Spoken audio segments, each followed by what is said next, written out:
Salam jumpa kembali para pecinta kimia. Berikut ini saya akan kembali memaparkan bahan ajar kimia untuk kelas 11 MIPA. Materinya adalah asam basa yang keempat mengenai teori Bronsted, Lowry, dan Lewis. Jangan lupa like dan subscribe dan share ke teman-temanmu yang membutuhkan. Semoga ini bermanfaat untuk meningkatkan prestasi kalian dalam pelajaran kimia.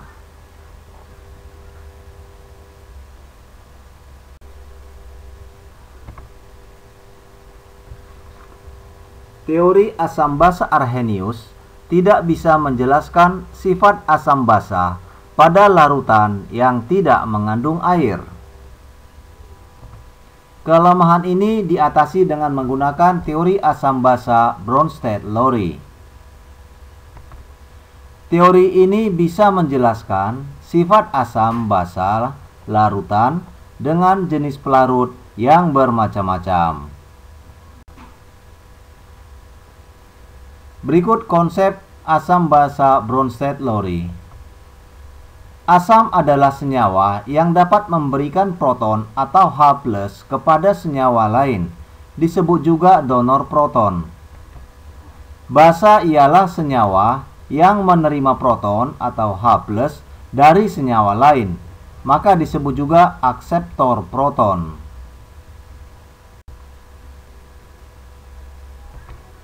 Dengan menggunakan konsep asam basa menurut Bronsted-Lowry, maka dapat ditentukan suatu zat bersifat asam atau basa dengan melihat kemampuan zat tersebut dalam serah terima proton dalam larutan.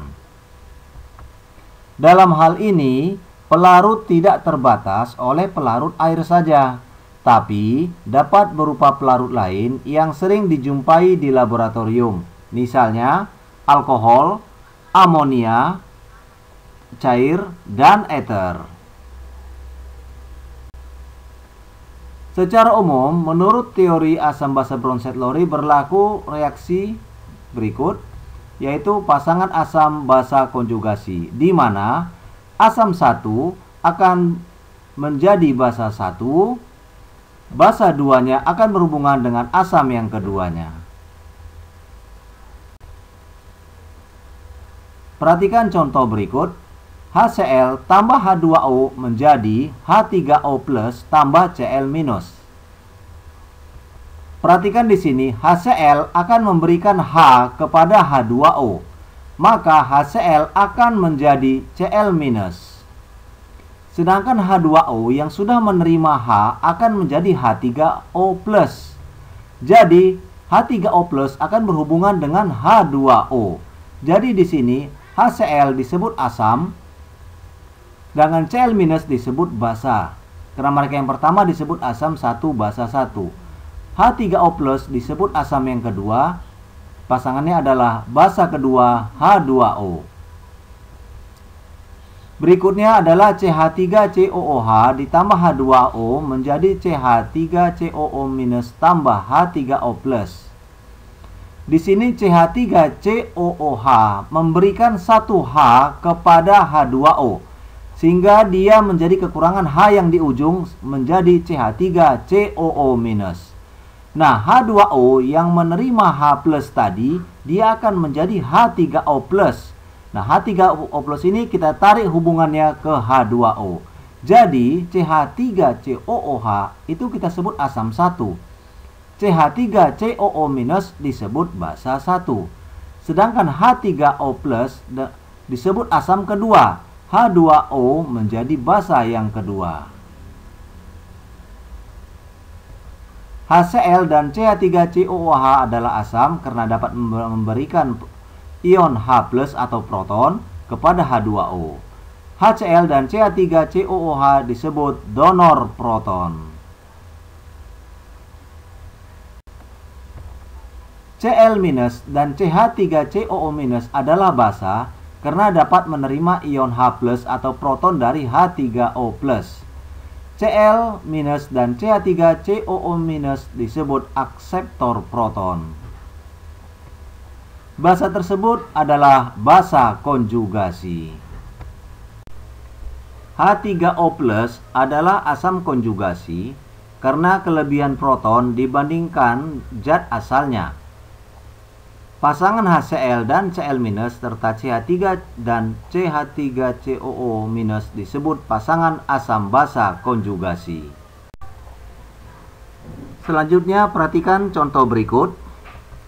Di sini saya ada memberikan beberapa reaksi. Yang pertama adalah HNO3 ditambah NH3 menjadi NO3- ditambah NH4+. Yang kedua adalah HCl ditambah H2O menjadi Cl- tambah H3O+. Yang ketiga adalah NH3 ditambah H2O menjadi NH4+ tambah OH-. Sekarang kita akan merinci sebagai berikut. Yang pertama adalah HNO3 menjadi NO3-, maka ini HNO3 merupakan asam, NO3- merupakan basa konjugasinya. Selanjutnya NH4+ dengan NH3 atau dibalik menjadi NH3 menjadi NH4+.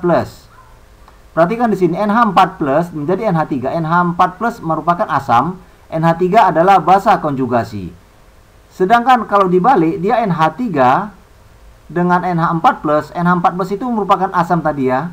Nah, kalau dibalik maka dia menjadi basa dengan asam konjugasinya. Contoh lain mari kita lihat H2O menjadi H3O+. H2O tadi kan kita sudah tahu bahwa H2O itu bersifat basa. Karena dia menerima H dari HNO3 dari HCl tadi ya. Maka di sini H2O merupakan basa, maka H3O+ merupakan asam konjugasinya. H2O menjadi OH-, H2O merupakan asam, OH- merupakan basa konjugasi. Pada reaksi tersebut terlihat bahwa H2O dapat bersifat sebagai asam dan basa. Jadi zat yang demikian disebut zat amphoter. Zat amphoter artinya zat yang memiliki kemampuan untuk bertindak sebagai asam dan basa. Contoh lain yang termasuk amphoter adalah H3O-.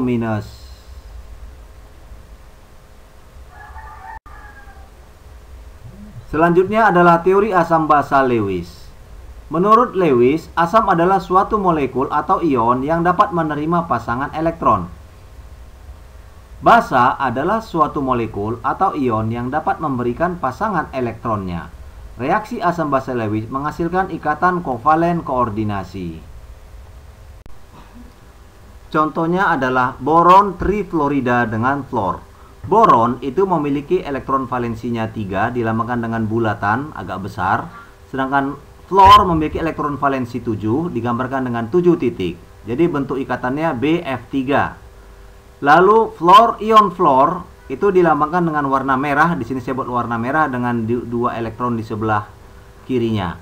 Jadi ini bergabung membentuk ikatan di mana 2 ikatan pada fluor yang warna merah 2 titik ini akan dipakai oleh boron di sini membentuk ikatan kovalen koordinasi. Jadi BF3 di sini bertindak sebagai asam. Kenapa? Karena dia dapat menerima pasangan elektron dari F-. Sedangkan F- bertindak sebagai basa karena dia dapat memberikan pasangan elektron kepada BF3. Demikianlah pemaparan teori Bronsted, Lowry, dan Lewis ini. Secara singkat, semoga dapat bermanfaat dan menambah pemahaman kalian dalam pembelajaran kimia. Terima kasih atas perhatiannya. Jika ada komentar, kritik, dan saran, silakan diisi pada kolom komentar ya. Wassalam.